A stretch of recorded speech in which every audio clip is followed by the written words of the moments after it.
உதயம் சொத்நேயர்களுக்கு வணக்கம். இன்று நம்மோடு நேர்காணல் பேசுவதற்காக தமிழ் தேசிய மற்றும் மார்க்சிய சிந்தனையாளர் திருமிகு தோழர் தியாகு அவர்கள் நம்மோடு இருந்திருக்கிறார். வாருங்கள் அவரோடு பேசலாம். சார் வணக்கம். வணக்கம். தேர்தல் ஆணையத்துல நிறைய முறைகேடுகள் நடந்திருக்கு அப்படின்னு ராகுல் காந்தி முன்னாடி புகார் பண்ணியிருந்தாரு. அதை எதிர்த்து நாடாளுமன்றத்துல பெரிய பேரணியாக போய் கைதாகி இருந்திருக்கிறாங்க. இந்த தேர்தல் ஆணையத்துல நடக்கக்கூடியது என்ன, அதை பற்றி சொல்லுங்க.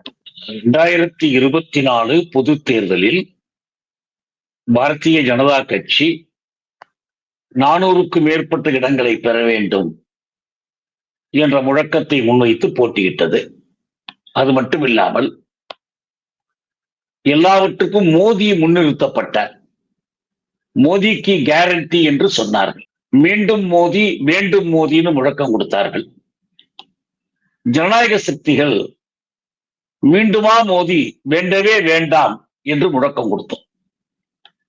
400க்கும் மேற்பட்ட இடங்களை கைப்பற்றினால் இந்தியாவை இந்து ராஷ்டிரமாக அறிவிக்க வேண்டும் என்ற RSS நோக்கத்தை நிறைவேற்றுவதற்கு அதுதான் வழியாக இருக்கும் என்று அவர்கள் நம்பினார்கள். 1000 ஆண்டுகளுக்கு அசைக்க முடியாத ஒரு நிலைமையை தோற்றுவிக்கப் போவதாக நாடாளுமன்றத்திலேயே மோடி சொன்னார். தேர்தல்கிறது 5 ஆண்டுகளுக்கு தான். ஆனா அவர் 1000 ஆண்டுகள் பற்றி கனவு கண்டார். ஆனால் மக்கள் அவருக்கு அந்த கட்டளையை வழங்கவில்லை. அவர்களுக்கு பாரதிய ஜனதா கட்சிக்கு தனிப்பெரும்பான்மை கிடைக்கல. தேசிய ஜனநாயக கட்சியினுடைய கூட்டணி கட்சிகள் ஆதரவோடுதான் ஆட்சி அமைக்கவே முடிந்தது.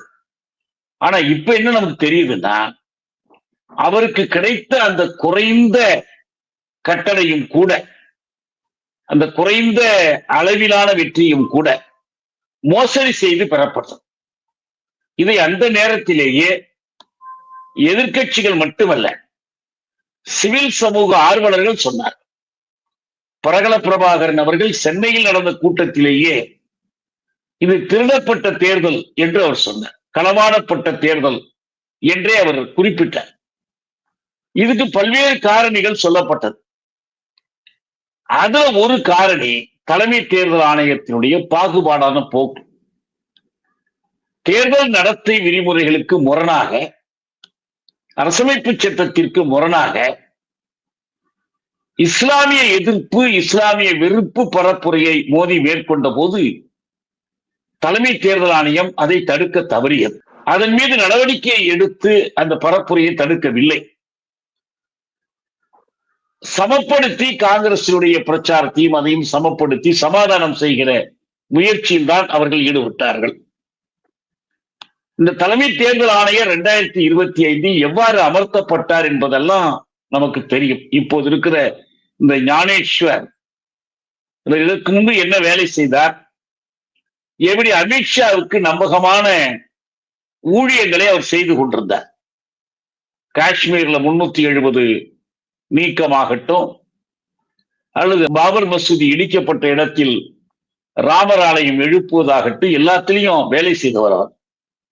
மொத்தத்தில் ஒரு RSS சேவகரை போலத்தான் அவர் செயல்பட்டார். எப்போதுமே எதிர்க்கட்சிகளுடைய முறையீடுகளுக்கு அவர் சரியா பதில் சொல்றதில்லை. அரசமைப்பு சட்டப்படி ஒரு தற்சார்பான தன்னாட்சி ஆணையம் என்று அவர் செயல்பட முடியுமே தவிர அரசாங்கத்தில் ஒரு துறையை போல அவர் செயல்பட முடியாது. பாஜக அரசாங்கத்தை பொறுத்தவரை அவர்கள் தேர்தல் ஆணையத்தையே ஒரு அரசு துறையாகத்தான் நடத்தினார்கள். 3 தேர்தல் ஆணையர்களில் ஒருவர் இந்த ஆணையம் நடந்து கொள்ளுகிற விதம் பொறுக்க முடியாமல் விலகி போய்விட்டார். நான் இதற்காக விலகினேன் என்று சொல்வதற்கு கூட அவர் அச்சப்பட்டார். அவ்வளவு மோசமான ஒரு நிலைமை. இப்ப இந்த மோசடியை ராகுல் காந்தி பொறுமையாக உழைத்து அம்பலமாக்கி இருக்கிறார். தேர்தல் ஆணையம் போட்ட முட்டுக்கட்டைகள்ல மீறி அம்பலமாக்கி இருக்கிறார். எத்தகைய மோசடிகள் நடந்தன என்பதை இந்த ஒரு பானை சோற்றுக்கு ஒரு சோறு பதம் என்பது போல ஒரு குறிப்பிட்ட தொகுதியை எடுத்து வைத்துக் கொண்டு அந்த தொகுதியில் பாஜக எவ்வாறு கூடுதலான வாக்குகளை பெற்றது. இப்பதான் நமக்கு என்ன ஒரு மர்மம் விளங்கிடுச்சுன்னா, பாஜக வெற்றி பெறாது, காங்கிரஸ் வெற்றி பெறும் என்று எதிர்பார்க்கப்பட்ட, கணிக்கப்பட்ட ஹரியானா போன்ற ஒரு மாநிலத்தில், ஏற்கனவே நாடாளுமன்ற தேர்தலில் இந்தியா கூட்டணிக்கு கூடுதலான வெற்றியை கொடுத்த மகாராஷ்டிரம் போன்ற ஒரு மாநிலத்தில் எப்படி பாஜகவால் வெற்றி பெற முடிந்தது என்பது இப்ப புரிந்து விட்டது. அவங்களுக்கு தேர்தல்ல தேசிய ஜனநாயக கூட்டணியில ஒரு சில கட்சிகள் இருக்கிறாங்க. பாரதிய ஜனதாவை போலவே இன்னொரு கட்சியை போல தேர்தல் ஆணையம் செயல்பட்டு இந்த மோசடிகளை செய்து கொடுத்துதான் அவர்களை வெற்றி பெற வைத்திருக்கிறார்கள் என்பது இப்ப தெளிவா புரிந்து விட்டது. என்ன நம்ம இதை புரிந்து கொள்ளணும்னா, இந்த மோசடிகள்ல ரொம்ப புதிய வகையான மோசடிகளை எல்லாம் அவர்கள் கையாள்றாங்க. இப்ப ஏற்கனவே இந்த வாக்களிப்பு எந்திரம் தான் பிரச்சனை என்று பலரும் குறை கூறி கொண்டிருந்தார்கள். இன்னும் சொல்ல போனால், வாக்களிப்பு இயந்திரம் வந்தால் வாக்களிப்பது, வாக்கு எண்ணுவது, முடிவு அறிவிப்பது எல்லாம் வெகு விரைவாக நடந்து முடியலாம். ஆனா இங்க என்னாச்சுன்னா, வாக்களிப்பு இயந்திரத்தை வைத்துக் கொண்டு மாதக்கணக்கில் இந்த தேர்தலை இழுத்தடித்தார். மோடி போய் பிரச்சாரம் செய்வதற்கு ஏற்ற மாதிரி மாநிலங்களில் தேர்தல் தேதிகளை அறிவித்தார். மேற்கு வங்கம் போன்ற ஒரு மாநிலத்திலேயே 6 கட்டங்களாக தேர்தலை நடத்த செய்தார். மோடியும் அமித்ஷாவும் போய் பரப்புரை செய்வதற்கு ஏற்ற மாதிரி. மொத்தத்தில் இந்த தேர்தலை மோசடியாக தலைமை தேர்தல் ஆணையம் ஒரு ஆளுங்கட்சி பிரிவை போல் இருந்து செயல்பட்டது. இன்னைக்கு அதனுடைய காரணிகள் எல்லாம் வெளியே வந்துடுச்சு, மறைக்க முடியாது. இனிமேல் இந்த பூசணிக்காயை சோற்றுக்குள் மறைப்பது போல இதை மறைக்க முடியாது என்ற நிலை வந்து விட்டது. என்ன இதுல குறிப்பா நம்ம கவனிக்கணும்னா, தலைமை தேர்தல் ஆணையம் ஆளுங்கட்சிக்கோ எதிர்கட்சிக்கோ சொந்தமான அமைப்பு அல்ல. பழைய முறைப்படி தலைமை தேர்தல் ஆணையரை நியமிப்பதே யார் நியமிக்கணும்னா, பிரதமரும் எதிர்கட்சி தலைவரும் உச்ச நீதிமன்ற தலைமை நீதிபதி சேர்ந்து நியமிக்கணும். அவசரமாக அந்த சட்டத்தை திருத்தி உச்ச நீதிமன்ற நீதிபதியை அந்த பொறுப்பிலிருந்து விலக்கிவிட்டார். அதற்கு பதிலாக தலைமை அமைச்சரும் ஆளுங்கட்சியைச் சேர்ந்த தலைமை அமைச்சரால் அமர்த்தப்படுகிற ஒருவர், அப்புறம் எதிர்கட்சி, அதாவது 3 பேர்ல 2 பேர் ஆளுங்கட்சி தரப்புல இருப்பார், ஒருத்தர் இங்க இருப்பார். அப்ப 3 பேர்ல அவங்களுக்கு தான் பெரும்பான்மை. இந்த ஒருத்தர் நினைச்சாலும் தடுக்க முடியாது. அந்த முறையில் தான் இந்த ஆணையர் நியமிக்கப்பட்டார். நீதித்துறைக்கு தொடர்பு இல்லை. ஞானேஸ்வர் என்கிற ஒருவரை கொண்டு வந்து இவர்கள் இதுல புகுத்தினாங்க. இப்ப அவர் அவங்களுடைய கட்டளைக்கேற்ப எல்லாத்தையும் செய்து முடிச்சுட்டாருன்னு தெரியுது. அந்த நுட்பங்கள் என்னென்னலாம் இருக்குதுங்கிறத 5 வகையான மோசடிகளாக ராகுல் காந்தி பட்டியலிட்டிருக்கிறார். ஒரு மகாதேவபுரம் என்ற ஒரு சட்டமன்ற தொகுதியில, அது பெங்களூர் சென்ட்ரல் தொகுதியினுடைய ஒரு பகுதி, நாடாளுமன்ற தேர்தலில் வாக்களித்த முறையையும் அதற்கு முன் நடைபெற்ற சட்டப்பேரவை தேர்தலில் வாக்களித்த முறையையும் ஒப்பிட்டு காட்டி 1 லட்சம் வாக்குகளுக்கு மேல் மோசடியாக சேர்க்கப்பட்டது என்பதை அவர் மெய்ப்பித்திருக்கிறார்.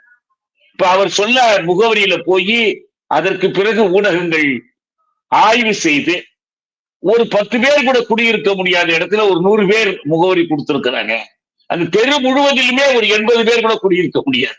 ஆனா அங்க இருக்கிற ஒரே ஒரு அறையில 100 பேர் முகவரி கொடுத்திருக்கிறாங்க. ஒரே பேர்ல பல்வேறு இடத்துல கள்ள ஓட்டுகள் போடப்பட்டிருக்கு. மாநிலம் கடந்து ஒரு வாக்காளர் அட்டை பயன்படுத்தப்பட்டிருக்கு. இப்படி எல்லாம் வந்திருக்கு. எல்லாத்த விட ஒரு நூதனமான மோசடி நம்ம நேயர்கள் நல்லா தெரிஞ்சுக்க வேண்டிய ஒன்று என்னன்னா, காலையில 8 மணிக்கு தொடங்கி 5 மணிக்கு வாக்குப்பதிவு முடியுது. எல்லா ஊர்லயும் தான். இந்த 8 மணி காலையில் மாலை 5 மணிக்கு பிறகு யாரும் போய் வாக்களிக்க முடியாது. ஆனால் இந்த வாக்களிப்பதற்கான வரிசையில போய் நின்றுட்டீங்கன்னு வச்சுங்க, உங்களை திருப்பி அனுப்ப முடியாது. எனவே என்ன பண்ணுவாங்க, இந்த 5 மணி வாக்குப்பதிவு முடிக்கிற நேரத்தில் யாரெல்லாம் வரிசையில் நிற்கிறாங்களோ அவர்களுக்கு ஒரு அடையாள அட்டை டோக்கன் கொடுப்பாங்க. இந்த டோக்கனை டோக்கன் உள்ளவங்களை தவிர பாக்கி எல்லாம் போயிடணும். இந்த டோக்கன் உள்ளவர்கள் அதற்கு பிறகு போய் வாக்களிப்பார்கள். எவ்வளவு 8 மணி ஆனா கூட அவங்களுக்கு வாக்களிக்கிற உரிமை. இது வழக்கமா நம்ம தமிழ்நாட்டுல பார்த்திருக்கோம். யாரும் 5 மணிக்கு மேல நிக்க மாட்டாங்க. நின்னா ஒருத்தர் 2 பேர், பெரும்பாலும் மதியத்துக்குள்ளேயே எல்லாரும் ஓட்டு போட்டு முடிச்சிடுறாங்க.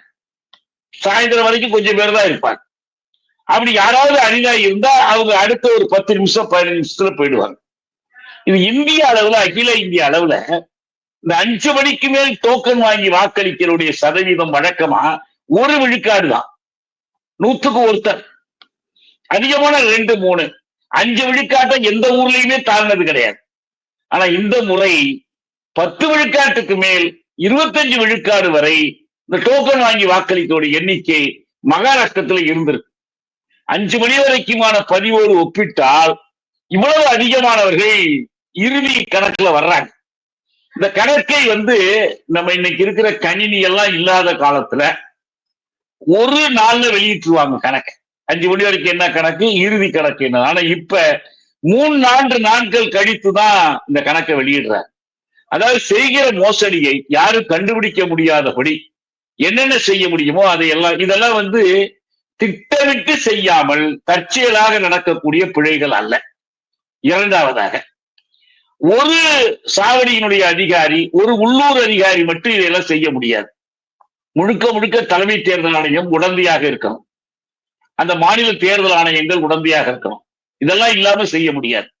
எனவே இதை ராகுல் காந்தி ஐயந்திரிவர மெய்ப்பித்து விட்டார். தலைமை தேர்தல் ஆணையம் மோசடி செய்து. இப்ப தலைமை தேர்தல் ஆணையம் தன் மீதான குற்றச்சாட்டுகளுக்கு அது பதிலளிக்கணும். ஆனா அது என்ன பண்ணுது, நீதிமன்றம் எப்படி நீங்கள் உறுதிப்பத்திரம் எழுதி கொடுத்து சொல்லுங்கன்னு கேட்குமோ அப்படி கேட்டுக்கிட்டு இருக்கு. இது உண்மையா பொய்யா? ஏன்னா இந்த ஆவணங்கள் எங்கிருந்து எடுக்கப்பட்டுச்சு, இந்த புள்ளி விவரங்களுக்கு எங்கிருந்து ராகுல் காந்தி எடுத்தார்? தலைமை தேர்தல் ஆணையத்திலிருந்து தான் கிடைச்சிருக்கு. அவங்க வெளியிட்டிருக்கிற அவங்களுடைய வலைத்தளத்திலிருந்து தான் இந்த விவரங்களையே சேகரித்து அவர் கொடுக்கிறார். எங்க வலைத்தளத்துல இப்படி இல்லைன்னா இல்லைன்னு சொல்லணும். அதுக்கு பதிலாக மறுத்துட்டாங்க. இன்னொரு பக்கம் பாருங்க, பீகார்ல இந்த SIRன்னு சொல்லி ஒரு சிறப்பு மீளாய்வு, வாக்குப்பதிவு மீளாய்வு, வாக்காளர் பட்டியல் மீளாய்வு பண்ணி 65 லட்சம் பேரை நீக்கி இருக்கிறார். இந்த பட்டியலை உச்ச நீதிமன்றம் கேட்கும் போது கொடுக்க மறுக்கிறாங்க. உச்ச நீதிமன்றத்தோட அதிகாரம் எத்தகையது? உச்ச நீதிமன்றத்துக்கும் கட்டுப்பட மாட்டோம்னு சொல்றதுக்கு எப்படி தலைமை தேர்தல் ஆணையத்துக்கு இந்த துணிச்சல் வருது? அப்ப யார் அவங்க பக்கம் இருக்கிறது? அடுத்து தலைமை தேர்தல் ஆணையத்திற்காக பிஜேபி வாதிட வேண்டியது இல்லையே, அது வேறு இது வேறு தானே, எங்களுக்கு தெரியாதுப்பா. சொல்லுங்க. இப்போ உச்ச நீதிமன்றத்துல வழக்குகள் போடப்பட்டது. ஆனா உச்ச நீதிமன்றத்துல கூட தேர்தல் ஆணையம் என்ன சொல்றாங்க அப்படின்னா, உங்களுக்கு எப்படி நாங்க பிரமாண பத்திரத்துல இருந்து எப்படி உங்களுக்கு டேட்டா எடுத்து கொடுக்க முடியும், அதெல்லாம் தர முடியாது அப்படின்னு அவங்க திட்டவட்டமா மறுக்கிறாங்க. அப்போ உச்ச நீதிமன்றமே தொட முடியாத அளவுக்கு பலம் வாய்ந்த ஒரு ஆணையமாக தேர்தல் ஆணையம் இருக்குதா? இருக்க முடியாது, இருக்கக்கூடாது. ஏன்னா அரசமைப்பு சட்டப்படி சட்டமன்றம், நாடாளுமன்றம் இது ரெண்டும் லெஜிஸ்லேச்சர், சட்டம் இயற்றும் துறை. அதே போல ஆட்சித்துறை, அமைச்சர்கள் அதிகாரிகள் கொண்ட அரசாங்க நிர்வாகத்துறை, அட்மினிஸ்ட்ரேஷன். அப்புறம் நீதித்துறை. ஒவ்வொன்றுக்குமான வேலைகள் பிரிச்சு கொடுக்கப்பட்டிருக்கு. அவரவரும் அவரவர் துறையில் அவங்கதான் இறைமை உள்ளவங்க. நீதித்துறை செய்யற வேலையில சட்டமன்றம் குறுக்கிடாது. சட்டமியற்றும் துறை செய்யற வேலையில ஆட்சித்துறை குறிக்கிறோம். இது தனித்தனியா பிரிச்சிருக்கிறாங்க. ஒரு குடியாட்சியத்துல, அதாவது ஜனநாயக நாட்டுல இதை தவிர ஒரு 4வது கொற்றம் இருக்கு, 4th எஸ்டேட். அதுதான் ஊடகத்துறை. இப்ப ராகுல் காந்தி ஊடகத்துறையிட்ட வெளியிடுறாருன்னா, ஊடகத்துறைக்கென்று ஒரு சொல்லப்படாத, அறிவிக்கப்படாத ஒரு இறைமை இருக்கு. நீங்க அதை போய் நீ ஏன் இதை சொல்ற, இது எப்படி வெளியிட்ட, உனக்கு யார் இந்த செய்தி கொடுத்தாலும் கேட்க முடியாது. இதுதான் ஒரு காத்திரமான குடியாட்சி அமைப்பு. ஒன்று எதுவும் அத்துமீறி போய்விடாமல் கட்டுப்படுத்துவதற்கும், ஒரு பக்கம் கொடை சாய்ந்து விடாமல் சமநிலையில் இருப்பதற்குமான ஏற்பாடு. இதான் செக்ஸ் அண்ட் பேலன்சஸ் சொல்லுவாங்க. ஒரு முதிர்ச்சி பெற்ற குடியாட்சி நாடுகள் எல்லாவற்றிலுமே இந்த சரியீடுகளும் மேல் செய்தல்களும் இருக்கும். அதுதான் செக்ஸ் அண்ட் பேலன்சஸ். இப்ப இங்க உச்ச நீதிமன்றம் எப்ப தன்னுடைய அதிகாரத்தை, சிறப்பு அதிகாரத்தை பயன்படுத்துது? ஒரு ஆட்சித்துறை தான் சொன்ன எதையுமே கட்டுப்பட மறுக்குது.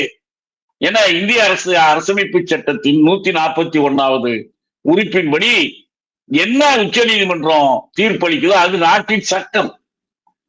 நாடாளுமன்றம் இயற்றுகிற சட்டம் என்று ஒன்று இருக்கிற மாதிரி, ஆட்சித்துறையினுடைய ஆணைகள் என்று ஒரு சட்டம் இருக்கிற மாதிரி, ஒரு ஸ்டாட்யூட்டரி லான்னு ஒண்ணு இருக்குது, அப்புறம் அரசாங்கத்தினுடைய எக்ஸிகியூட்டிவ் லா இருக்குது. அதே போல இன்னொரு சட்டம் என்னன்னா ஜட்ஜி கிவன் லா, நீதித்துறை வழங்கக்கூடிய தீர்ப்புகள். இது கட்டுப்பட மறுத்தா என்ன பண்ணுவாங்க? இதற்கு சிறப்பு அதிகாரத்தை பயன்படுத்தி அவங்க உத்தரவு போடுவாங்க. இப்ப நம்ம அண்மையில பார்த்தோம், 7 விடுதலை தொடர்பா உச்ச நீதிமன்றம் அப்படித்தான் உத்தரவு போட்டாங்க. ஆளுநருடைய தாமதப்படுத்தும் நடவடிக்கைகளுக்கு எதிராக அப்படித்தான் அவங்க உத்தரவு போட்டாங்க. ஏன்னா அவங்க சொல்லி சொல்லி பார்த்தார்கள், எதற்குமே ஆட்சித்துறை பணிவதாக இல்லை, உத்தரவு போட்டாங்க. இதான் நடக்கும் உங்களுக்கு. அப்ப இப்பயும் அதே மாதிரிதான் நம்ம என்ன சொல்றோம்னா, உச்ச நீதிமன்றம் இது சரியான நடவடிக்கையான்னு பார்க்கணும்னா அதுக்கு தரவுகள் வேணும்.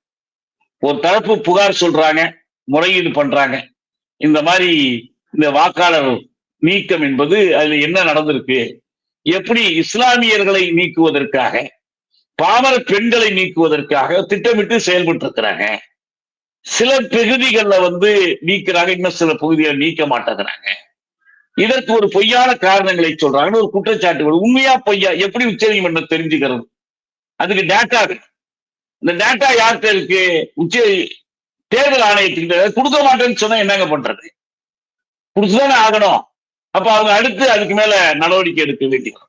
அப்ப இது ஒரு கான்ஸ்டிடியூஷனல் பிரேக் டவுன். அரசமைப்பு சட்டம் நொடித்து போய்விடும், அது செயல்பட முடியாமல் செய்யற ஒரு வழி. இதைத்தான் நம்ம இதுல பார்க்கிறோம். அது என்ன செய்ய போறாங்க நம்ம பொறுத்திருந்து பார்ப்போம். இதன் விளைவுகள் என்ன என்பதை பற்றியும் நாம் கவலையோடு பரிசீலிக்கலாம். உங்களுடைய நேரத்தை ஒதுக்கி எங்களோட கருத்துக்களை பந்தமைக்கு நன்றி சார். மிக்க நன்றி.